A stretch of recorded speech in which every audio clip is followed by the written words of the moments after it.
Ooh, what you doing there, bud? Pure soil. Oh, yeah? You writing some stuff down? Okay. Alright, we're really close to being ready. Gonna eat some leftover hibachi, put the last couple things in the car, and hit the road. All the way around. So I was all loaded, and then I realized one thing that I forgot, thanks to Zach Brown reminding me. Make it right, no smooth whiskey takes some time. Ain't nothing like the real thing.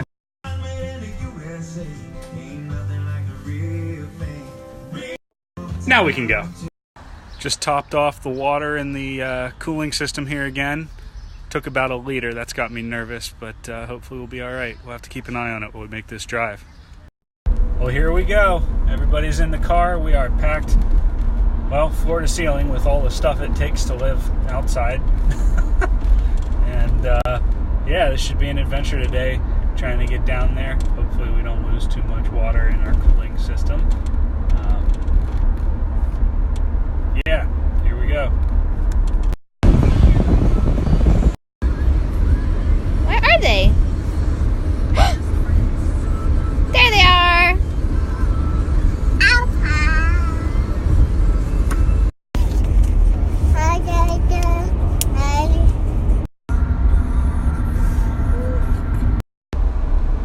Alright, so we just stopped to check the fluids again, and the thing's all murky, and I can't actually see how much liquid's in there, so we're kind of going based on how much it's been burning in the past, hoping we can make it about another hour, and then we're going to have to sit down and wait for the car to cool down and top it back off.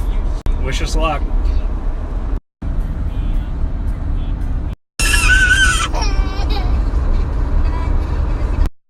Alright, we finished the first leg of our trip here. We are now in Bedford, Pennsylvania. We're going to stop for about an hour, let the car cool down so we can open that cap and check the fluid levels, eat some lunch at a Denny's, and just be out of the car for a few minutes. You ready to get out of the car, buddy?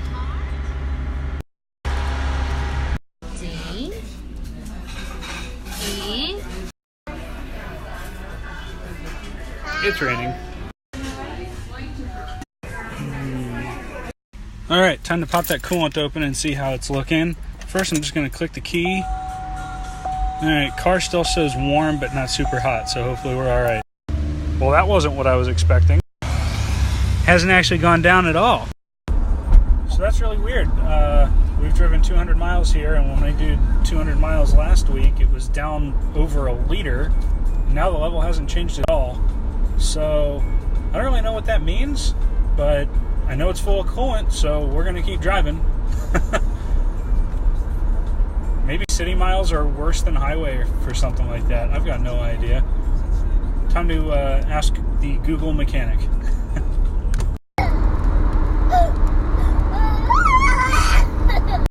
It's okay. This guy just really doesn't want to be in the car anymore.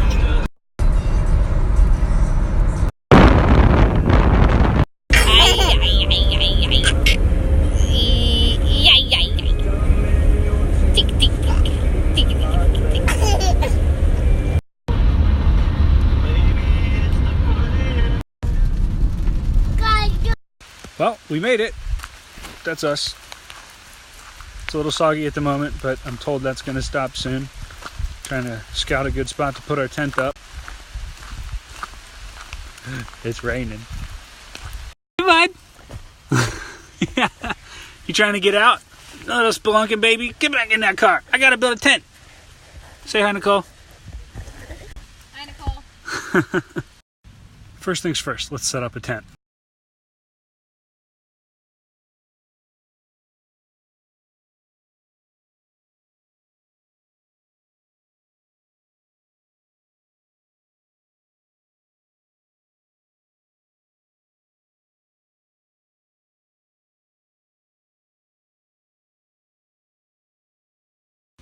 And now we'll fill them with bedding.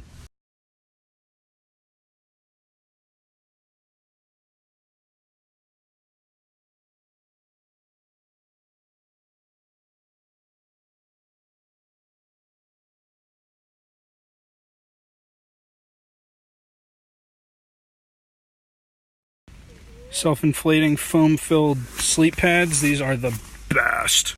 And the little guy, he gets a tent inside of a tent, so he stays put.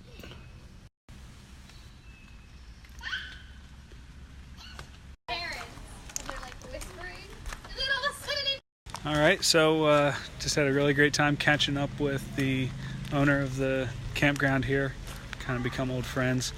And now it's about time to get Luke ready for bed, and then we can cook ourselves some dinner. Got ourselves a little sunset going on. Starting early tomorrow, so I'm getting all packed up so I can just grab this bag and go. And for tonight's high performance diet, I'm doing a couple of ramens, canned chicken. Everything about my plan is awesome, except for the fact that I only pack spoons. So, guess we'll have to break it up. Of course, I brought the sriracha because we're camping. We're not barbarians. Delicious. So it's the 4th of July, Independence Day.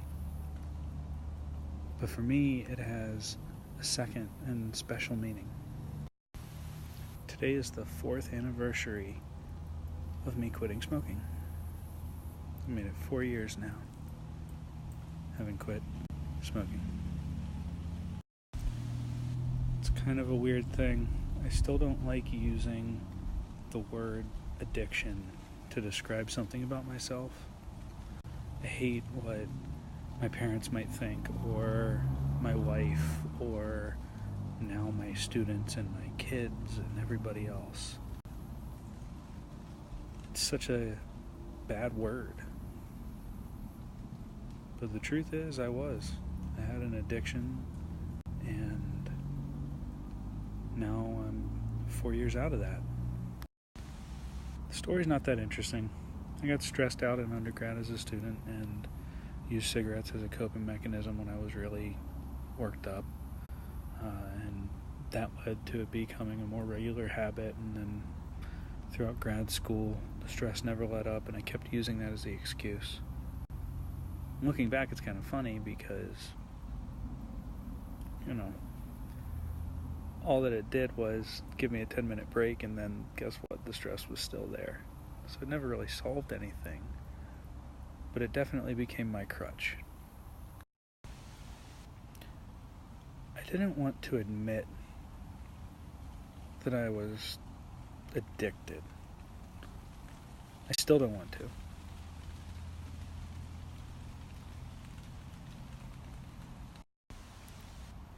But I knew that I was doing it too much, and so I tried on and off to slow down, back up, put it down on my own. And honestly, I couldn't make that work. I'd be good for a little while, and then something would go wrong at work, and I'd freak out and run to a gas station, and that was it. Now another month down the drain. The thing that finally did it for me, after all the tries I had on my own, was seeing a counselor. Someone who specialized in dealing with addiction. What I learned was that everybody works differently, and the things that were messing with me aren't the same as the things that mess with other people. And after a few sessions, we were able to put together a plan for quitting for good that worked just for me. And so the thing that worked for me wouldn't work for somebody else, just like the thing that worked for them never worked for me. It's really not one size fits all. But we made a plan. I worked the plan. And now here I am, 4 years later, free from that. And I'm so glad, because the people in my life deserve something better than that. I deserve something better than that. So, celebrate Independence Day with me. If there's something like that in your life, if you're dealing with an addiction, if you've got a crutch, accept it. Admit that that's a thing you deal with. That's really the hardest part. And then find the person who can help you. Maybe it's just yourself, maybe it's somebody else. But there is no shame and getting help when you need it. And I did, and I am so, so glad. I'm healthy. I'm gonna be okay. And it turned out that I had some things that I needed to work through, and once I did, I didn't need a crutch anymore. I was free to live an amazing life. By the way, now that I've put that down, I've never felt better. I'm stronger than I've ever been. I'm more fit than I've ever been. 33 years old, and last week, for the first time ever, I ran over 3 miles without breaking pace. I've never done that before. Now I know why. But more importantly, my brain and my heart, my soul, I'm just free to be more me. And not be running and not be dealing with this and having some dark corner anymore. And you don't have to either. It's Independence Day.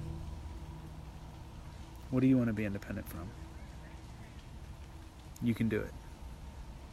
You can do it. Good night.